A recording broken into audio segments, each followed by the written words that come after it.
Page 608. Page 608 is where we. Okay, we got a lot to do. So let's go. Got a lot to do. Okay, so we started talking about where the we covered yesterday about the woman who gives birth, and we spoke about the regret. Now the Torah is going to get into the various signs of tzaras. Bottom of page 608. Vaydaber Hashem al Moshe el Aaron lemor. Hashem speaks to Moshe and he tells, Rashi says he speaks to Moshe to tell Aaron.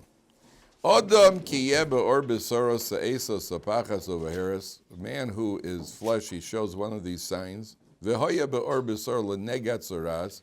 It is a plague of tzaras. V'huva el Aaron HaKohen olechad mibanav HaKohanim.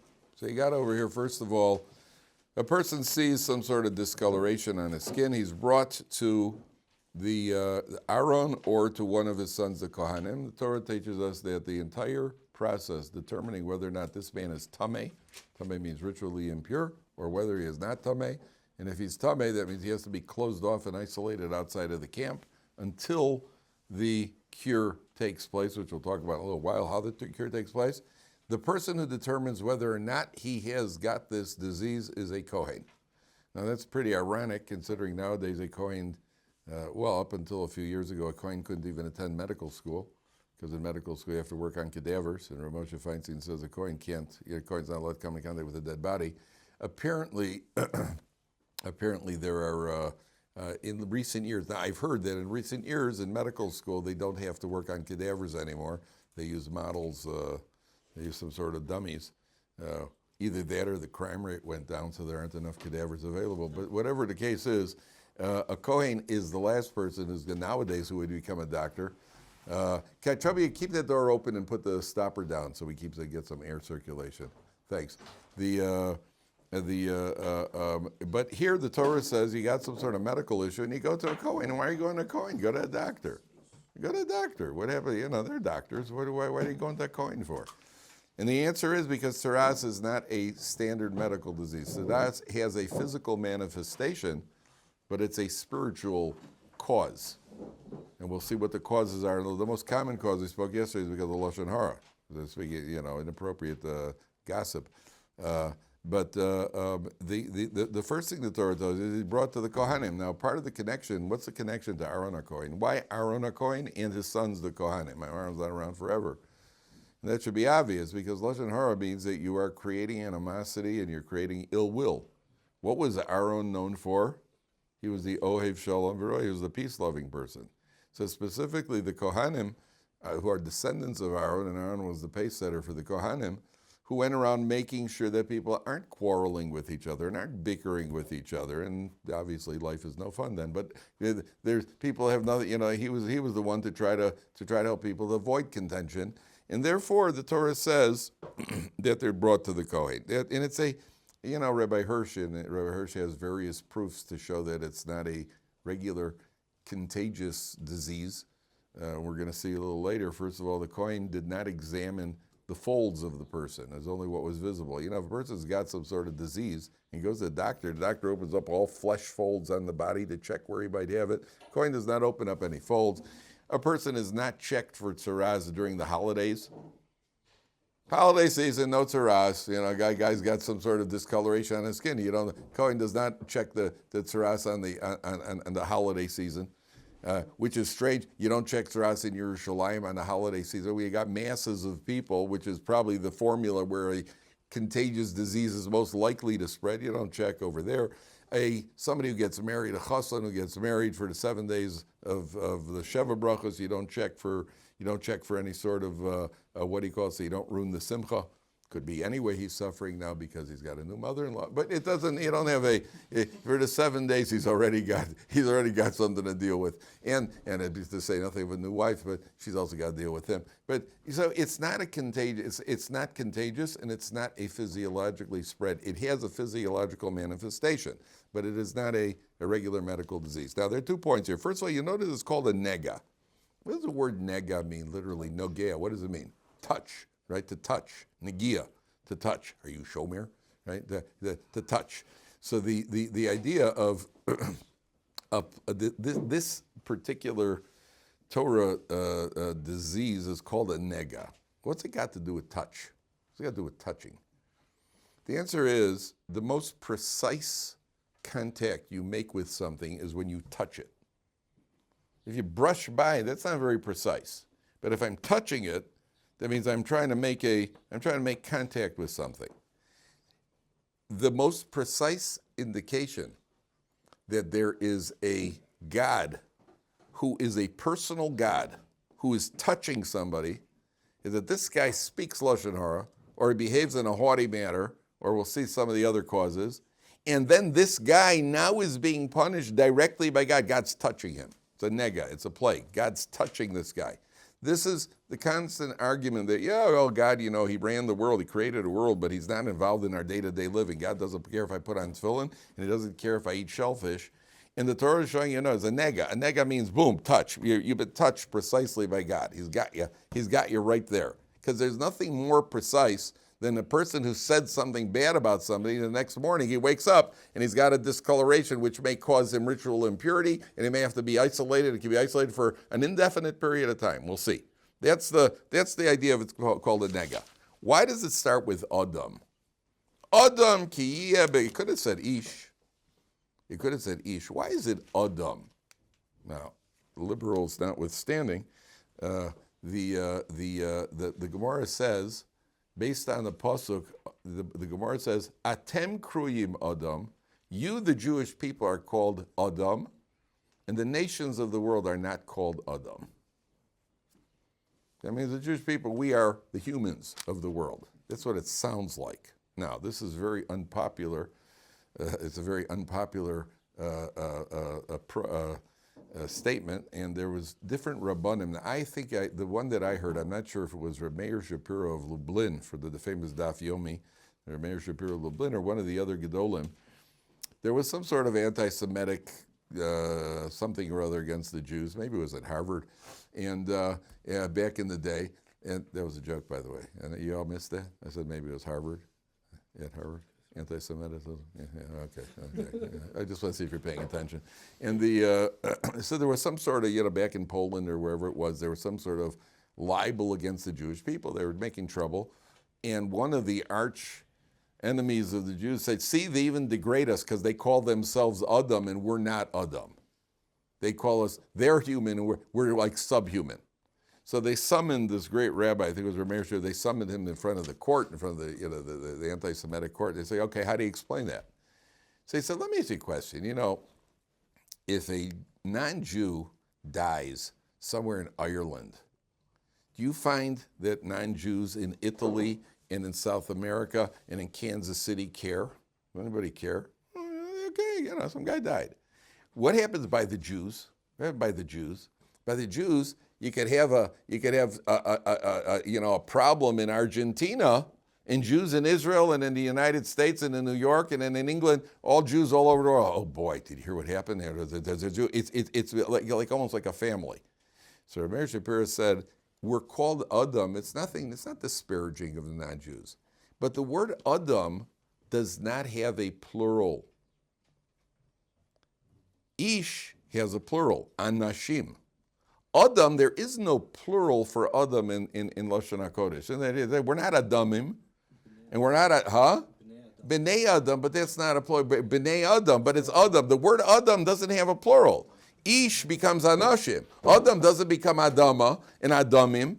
He said, we are Adam because we're one unit. That's what I mean. We're nothing disparaging. He says, if a guy in Pittsburgh gets killed, so a guy in Scotland doesn't really care. But if a Jew anywhere in the world, something happens with a Jew, all Jews are also, did you hear what happened over in Argentina? Did you hear what happened in Pittsburgh? Did you hear what happened? Why is that? Because we are Adam, we are one unit. It's nothing disparaging. That's what he said to them. Here, the Torah says, you are an Adam. Now, I've told you guys, I've been asked this question many times in the past.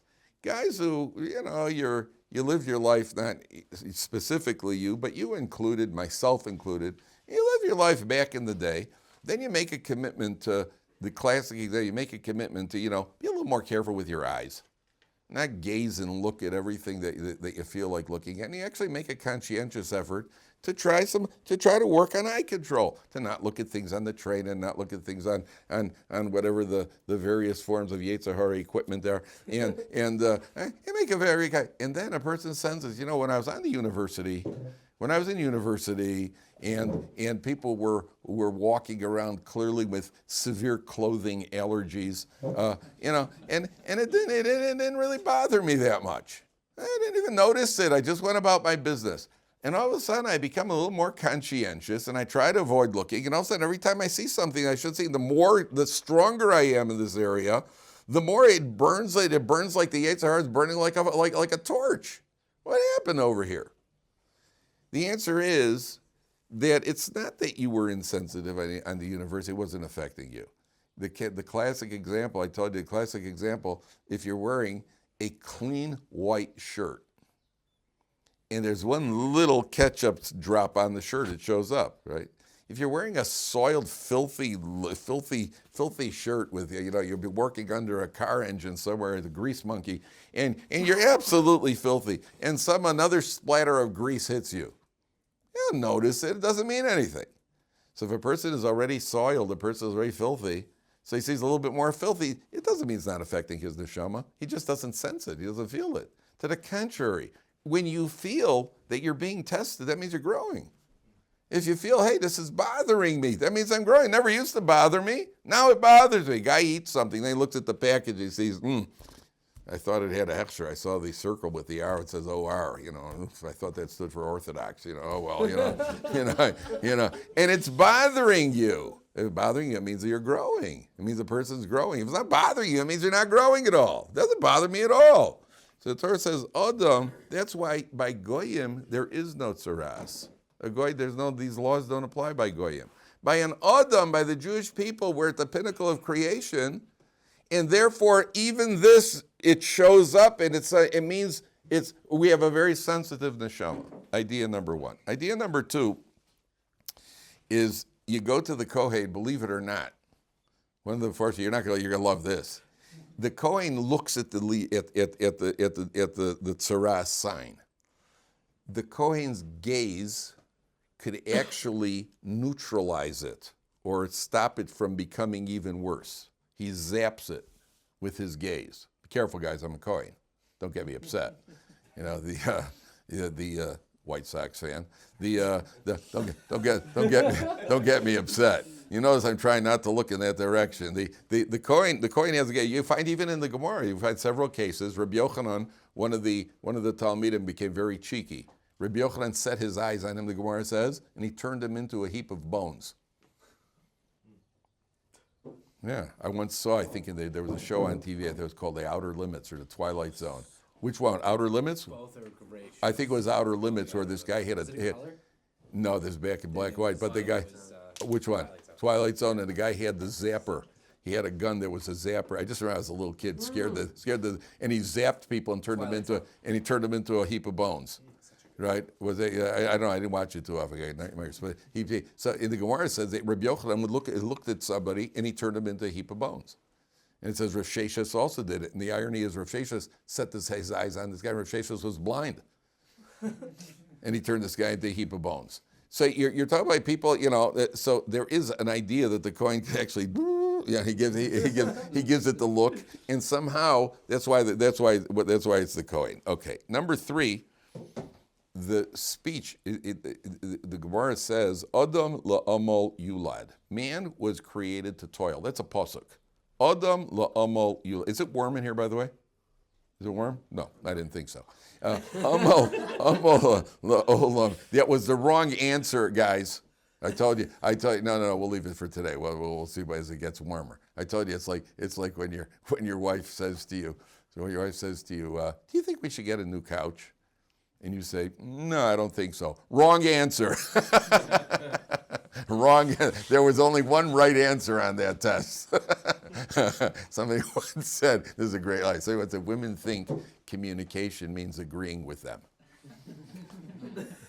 Okay, so your wife says, do you think we should get a new couch? No, I don't think so. I think the old one's okay. we're just not communicating. now, I thought that was great communication. What wasn't clear over there? We weren't communicating. Okay, so here the Torah says that Adam la'amal yulad, man was created to toil, and this should first of all lay to rest once and for all. We are not put in this world to be at leisure, in a state of, sometimes I see guys sitting on the couch being what I call actively passive. They are passive in the most energetic way possible. They are actually sitting doing nothing intensely. And we weren't created listen, everybody needs to rest once in a while. You can't burn the candle on both ends. But we were created to toil. And the Gemara says, the ultimate toiling that we're supposed to do is to toil to work in Torah. Adam la'amal yulad. And the main amelus of a person is with the mouth. We're meant to be working with our mouth, studying Torah, learning Torah. That's the main. We're not, whatever the case, and if you don't study Torah, you got to work some other way. Man is not created to be at leisure. The Gemara says that a woman who's wealthy, her husband, a woman, he has, according to halacha, she has certain obligations, marriage obligations. So her husband has to support her and take care of her. A wife, she has to cook and she has to do the laundry. She has certain things she's obligated to do. If a husband provides her with a servant, so she's released from one task. If he two servants, because he's able to, so she's released from other obligations because you have servants to do it. But she should never be completely idle, because the Gemara says two things. The Gemara says being idle leads to either immorality or it leads to shiomum. Shiomum, we translate shiomum as depression. You got nothing to do. You get depressed. We weren't created to play. We were created to work. The ultimate work is using speech. Now, this guy obviously misused his speech. And again, there are other causes for Lashon Hara. It's just that speech is the most common one that we know about. And plus, we do a lot of talking. So the person who has misused his speech, he gets hit on the body. Why would a person misuse his speech? Why doesn't a person get involved in Torah? Because he's too involved in this worldly pursuits, which is pursuits of the body. And therefore, the Torah hits the body with the plague as a reminder to this person that you've underestimated the necessity of using your speech correctly. Now I'm going to tell you what this is a shocker. There are Mefarshim that say that you could. There's a Mefarshim, and who is it? It's the Zohar. The Zohar, right? The Zohar says that a person could get leprosy if there's somebody that you should have rebuked and you didn't rebuke him, and here you didn't speak when you should have. Be careful. Having said that, gentlemen, don't go around rebuking people. It means somebody who you could rebuke. Rebuke doesn't have to be, by the way, a sharp rebuke. Means to set a person straight in a proper way, which generally requires a lot of tact and not being upset and angry at the person, and so on. But if you are that person who could have said something to somebody and influenced them properly, you can get saras for not doing so. But that we'll put that on the shelf for a while. But you could also get saras if you could have said a good word to somebody and you didn't. How do you like that? How do you like this? We have a policy at home. We try to have a policy. If you're thinking something good about someone in the house, say it. If I happen to walk into my daughter's room and she made her bed well or something, her room doesn't look like the theoretical possibility of matter without form. And I walk into her room and you can actually see the floor. And she decided to straighten her room once every 6 months. The room looks. Say it. Say something. Just say, "Wow, I was in your room today. Pretty neat." Your wife made a good meal. Say it. As somebody was sitting at the Shabbos table, we've actually sat at the Shabbos table. And I've heard of families that do that. We do this once in a while where, okay, we're going to go around. Everybody has to pick somebody and say something good about them. And you just go around the room and everybody says something good about somebody. And I'm talking about something really good, not where like the one little brother, they did this in one family, and the little brother, one of the boys said, yeah, Ephraim smells better today than he did yesterday. Now that's not what we mean. We mean saying something good, and sometimes you have to be creative to say something good. Unfortunately, we're able to say bad things. Give me a list of paper. I could write bad things about people without, I'd run out of ink. Good things like yeah, it's a little harder. So the Torah says, now I want to tell you something, what I've done, this happened yesterday. This is fresh off the press. There's, what I try to do when I remember to do it, if I see like a good kid in the neighborhood, I do this on the buses. When I get up, a kid gets up and gives me a seat on the bus, which happens once in a while. So I'll ask the kid, what's your name? And he's coming on a bus from my neighborhood. So I ask the kid, what's your name? Where do you live? What's your family's name? What's your name? Where do you live? And then I'll go home and look up the family name in the phone book, we have the local phone book for the neighborhood. And I'll call up the family. I say, hi, is this the Schwartzes? Yeah, you have a son named Shlomo? Yeah. About 12 years old? Yeah. That's usually the tone. Yeah. I'll tell you, he did a good job. You raised the mensch, he's a really good kid. I got up, gave me a buzz, he's a cute kid. Really? And so I used to do it because I actually had the mitzvah in mind. Now I do it only because I enjoy the tone of, I just love their voice. You call, I try to call when I know the mother's going to be home. Hello. Hi, you have a son named Shlomo, he's about 11 years old. Yeah. yeah. Which window did he break today? I say, well, he's a real mensch. Because, yeah. Yeah. I love hearing that. I love hearing that. So just yesterday, there's a family.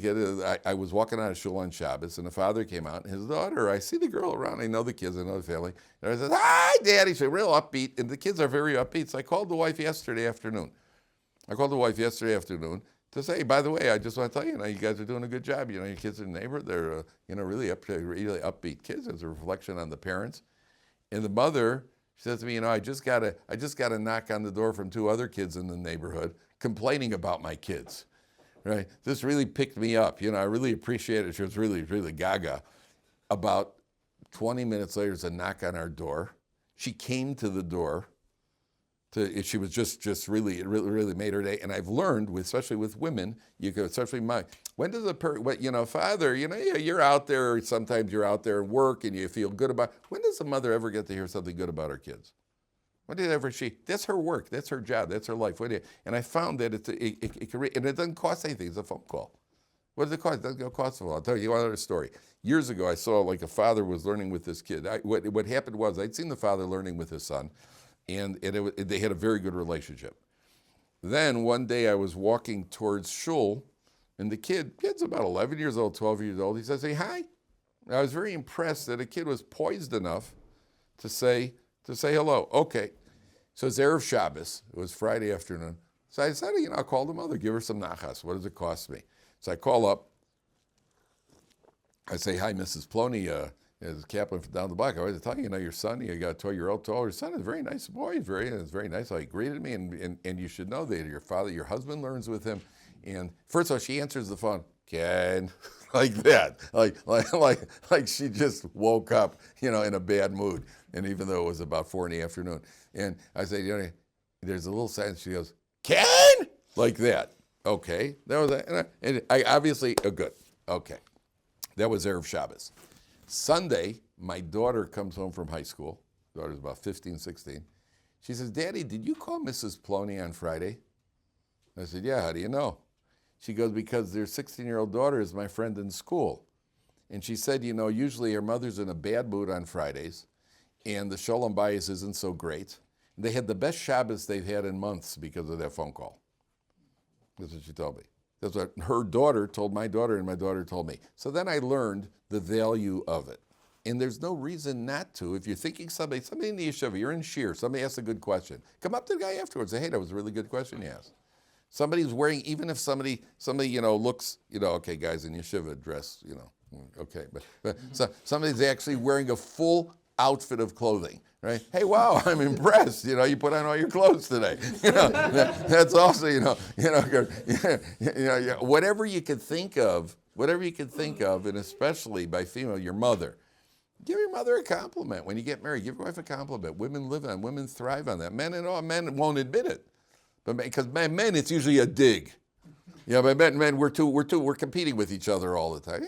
Yeah, guys, listen, hey, it's pretty good. I see how much you've grown, whatever it is. That's it. And the Zohar says, for not saying it, a person could get saras. How do you like that? For not saying it. What are you afraid of? What's going to happen? Okay. Take a look at Pasuk Gimel. Now, there are different signs of the tsaras, but we have to, and the commentaries offer why certain signs, what the symbol. We'll see a few of them. For example, Pasuk Gimel, it says, "V'ra kohen es hanega." The guy comes to the kohen and he shows him this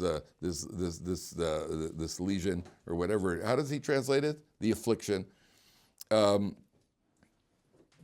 Be'or habasar in his skin. V'seyar b'nega hafach lavan. The hair in this nega has turned white. Umare nega amok me'or b'saro. Nega tzarasi. That is a sign of tzaras. V'roa kohen v'tima. The kohen pronounces him tameh.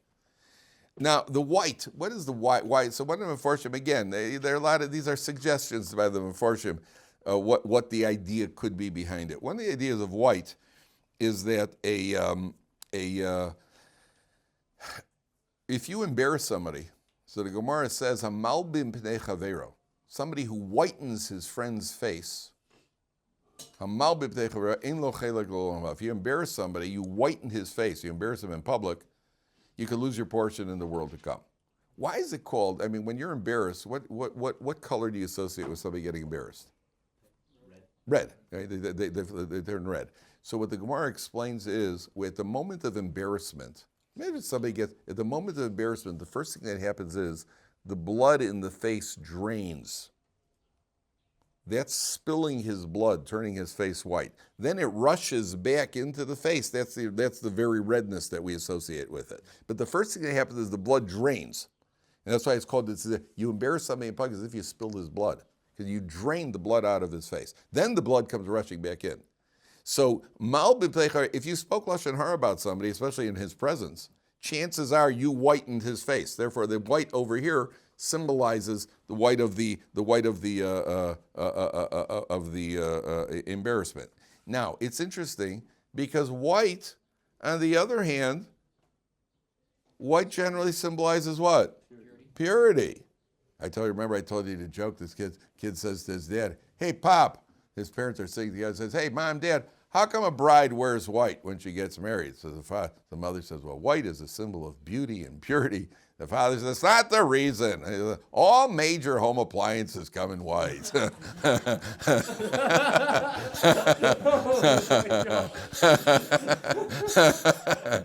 I've actually told that joke in seminaries. 100 girls who all in unison go, "That's terrible." Then there's this other kid who's looking at his parents' wedding album. He's leafing through, a 9-year-old kid, he's leafing through his parents' album, wedding album, says, "Hey, Pop, that today Mom came to work for us?" So white white is a symbol of beauty. White is a symbol of beauty and purity. And the reason white, is a friend of mine, Rabbi Yaakov Minkus, he explained to me, because light, according to the various sources, light is described as being white. What happens with a prism? Light goes in and then it goes with all colors. So we think of light as yellow. White light, which is the highest Kabbalistically, light is Or, which is the sign of the Shekhinah, of the divine presence. So white could be purity. Interestingly enough, the biggest rat in the Torah is who? Lavan. Isn't that interesting that his name is white? Lavan? He's a con artist par excellence. He's one of my role models in the Torah. He's an absolute con artist, and his name is Lavan. How do you like that? Lavan over there, part of it, first of all, that was probably part of his con. He was so good, he probably showed himself as being pure white. That's part of his ability to con people, number one. Number two, the reason he's called Lavan, if you look at a white background white represents all possibilities are open. It means when you made an agreement with Lavan, whatever contract you signed, in his mind, all possibilities are still open. There was a handshake and a contract, and you signed your name, but by him, he'll still figure out how to cheat you. That's what Lavan represents over there. But if you remember on Yom Kippur, they tied a scarlet thread on the entrance of the Heichal, of the Beis HaMikdash, and then when the goat was pushed off the cliff, what happened to it? That scarlet thread turned white. Symbolically, the sins of the Jewish people have been forgiven.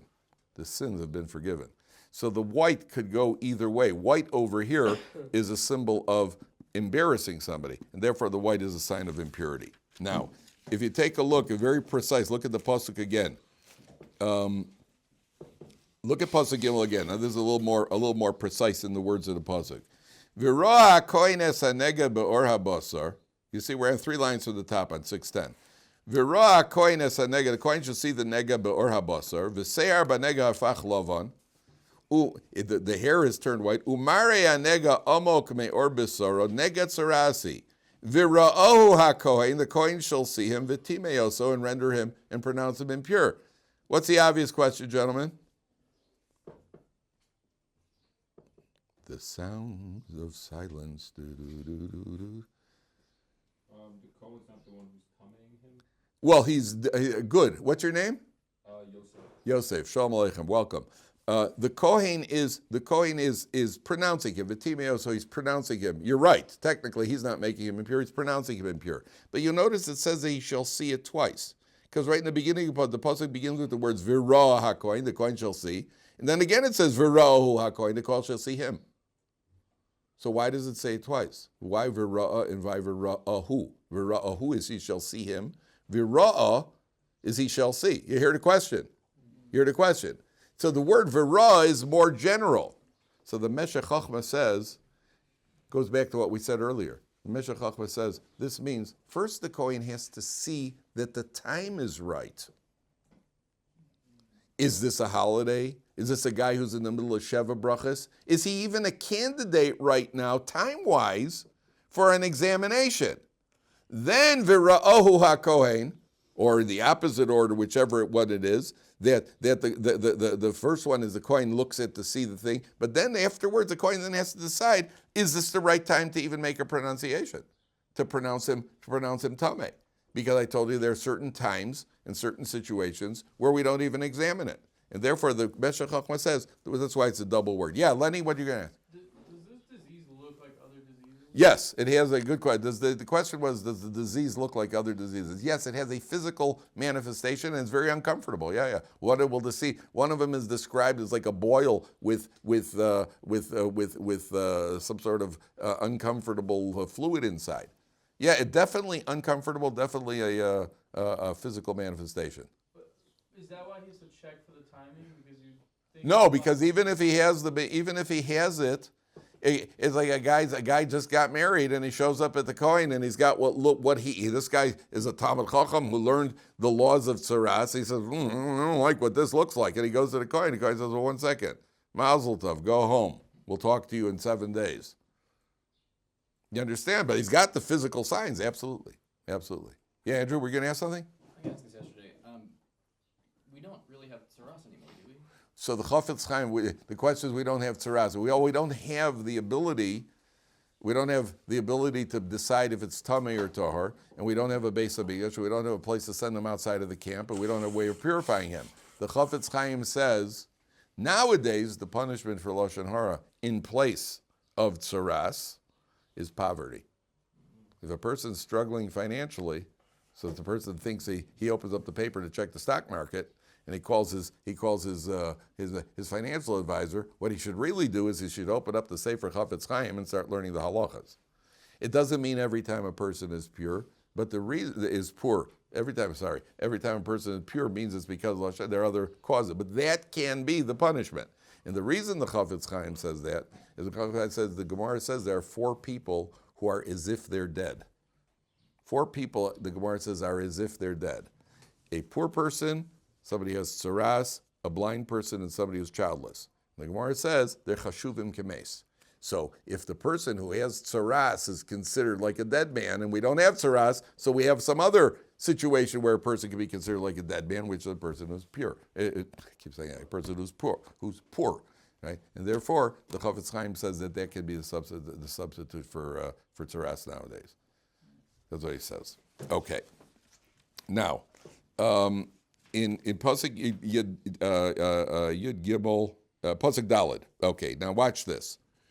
V'im b'heres levana hi be'or b'saro. He's got some other type of white discoloration. The amok ein mar'eh min ha'or.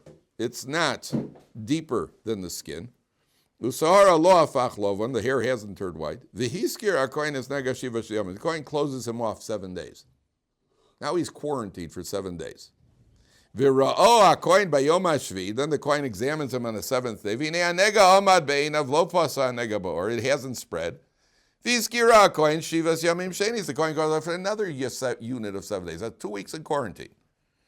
Then the kohen examines him, and if it hasn't spread, he's tahor.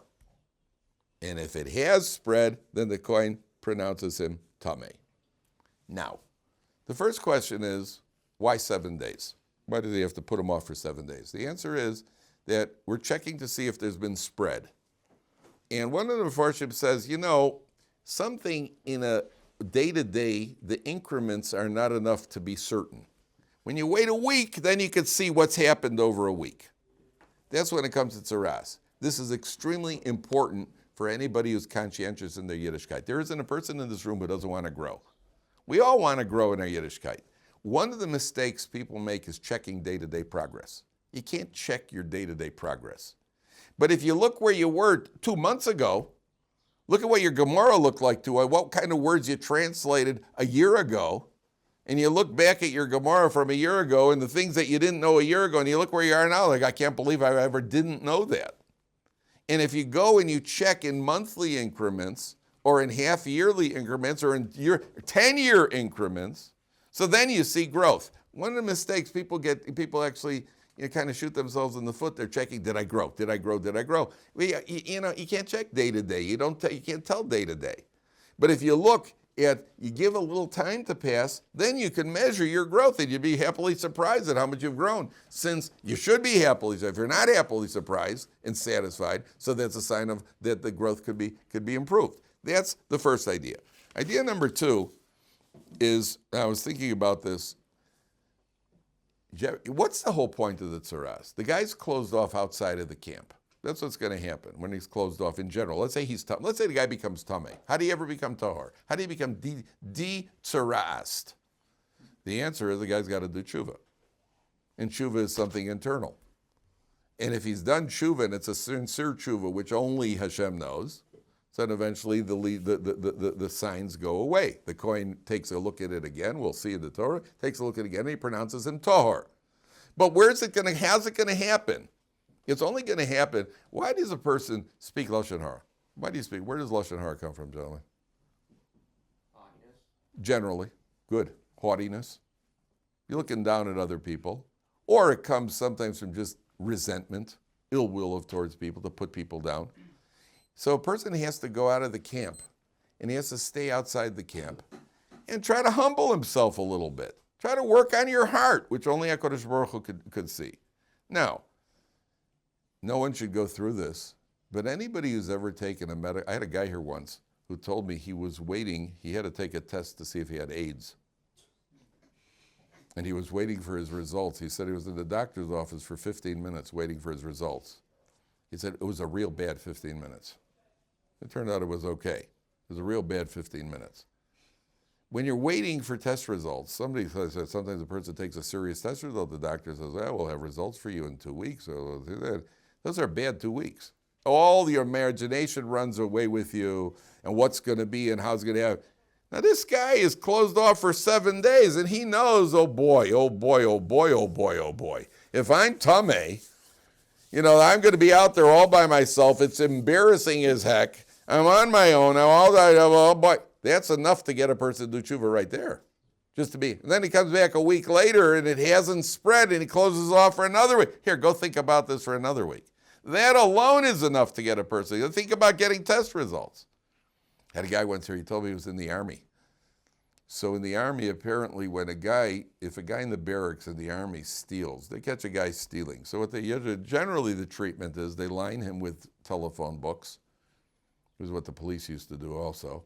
You line the person with telephone books, and you punch him through the telephone. It doesn't leave any bruises. They beat him up with telephone books, right? They put telephone books on him, then they hold him down, and then everybody punches him. The guy's stealing, so that that puts an end to the stealing. So a guy was here once. He told me he was in the Army, and he was in the paratroopers, and there was a guy they caught stealing, and then the next day they had to do a jump. They didn't beat the guy up. They had to do a jump, and the guy who they caught stealing, he was the second guy out of the plane, and just as he was stepping over to step out of the plane, one of the guys says to him, "Hope your parachute opens up, Frankie." Right? It did. But he had a real bad 10 seconds. So sometimes that interim period can be worse than the waiting. Sometimes is worse than the diagnosis, than getting the diagnosis. Your imagination runs all over. That's idea number 2. Idea number 3, I want to read you a pasuk from Mishlei. Mishlei is Proverbs. So the pasuk says over here, Shesh Heina Sanei Hashem. If those one are looking, it's a chapter 6, verse 16 in Mishlei. It says, Shesh Heina Sanei Hashem. There are 6 things that Hashem hates. V'sheva to'avas nafsho. And 7 that are the abomination of his soul. And 7 over here means the 7th. According to Rashi, 7 in this context means the 7th. And according to the Metzudas, the 7th one is the worst of all. So Rashi says over here, there are 6 that Hashem hates, and the 7th one is with them. The Metzudas Dovid says there are 6 that Hashem hates, and the 7th is the worst of all. Then it goes through a list of these things that Hashem hates. What does Hashem hate? Einayim ramos, lofty eyes, meaning haughtiness. Lashon sheker, falsehood. V'yadayim shofchos dam naki, spilling blood. Leiv choresh machshavas oven, a heart that's thinking of all sorts of ways to sin. Raglayim memaros l'rutz l'ra, and feet running to go do averas. Person who is a false witness, and the 7th one of all, umishaleach medonim bein achim, somebody who causes animosity among friends, somebody who causes people to fight with each other. That Hashem hates worse than the world. To go and cause people who would be getting along. So this guy, there are a list of 7 things, which the commentaries say those are the 7 causes that could bring about tsaras, and that's why he goes out there for 7 days. Each day he should think about which of the 7 things, which one or all of the above he's guilty of, and that's one of the reasons he's sent out to sit alone. When you're alone, why do people speak bad, disparage other people? Sometimes people just don't like other people. You just don't like other people. So you find all the negative in everybody. When you're out all alone, guys have said in prison, solitary confinement is Gehenna. Solitary confinement, you don't care. They could put anybody with you. Anybody they put with you is better than being alone. Because human beings need human interaction. The guy who goes out and he's isolated alone, why are you alone? Why are you separated from other people? You separated people, therefore you're separated from other people, number 1. And number 2, if you go out there alone and you're sitting out there alone, it gives you a chance to, you know what? Hey, I really appreciate people. Sometimes I could tell you, again, this is no comparison, but sometimes, the house is noisy. The kids, especially when kids are little, they're running around, and the kids, they're driving you nuts, and everybody's making you meshuggah in the house. And then one day you come home, and your wife and your kids went out shopping. And she went to buy them shoes. And you walk into the house is quiet. You're like, wow, it's quiet here. Ooh, it's quiet here. Oh, I don't like this. I don't like the quiet. I'd rather have my kids screaming than the quiet in the house. So when a guy's out there alone, you're the guy, you're so down on people. Okay, go out there in solitary confinement for a while. Taste solitary. Then you're just happy to see anybody. You're just happy to see anybody that you know. Anybody, wow, a human being. You're just happy. And that's why this person has gone and he's caused people to be upset with each other. Get out of here. We don't want you here. And it's a terrible trait. Somebody likes to see fighting. Somebody likes to see quarreling. Get them out of here. Renew your attitude. Once the saras goes away, that's a sign that HaKadosh Baruch Hu has accepted his tshuva. Okay, we'll continue tomorrow. Good, thank you.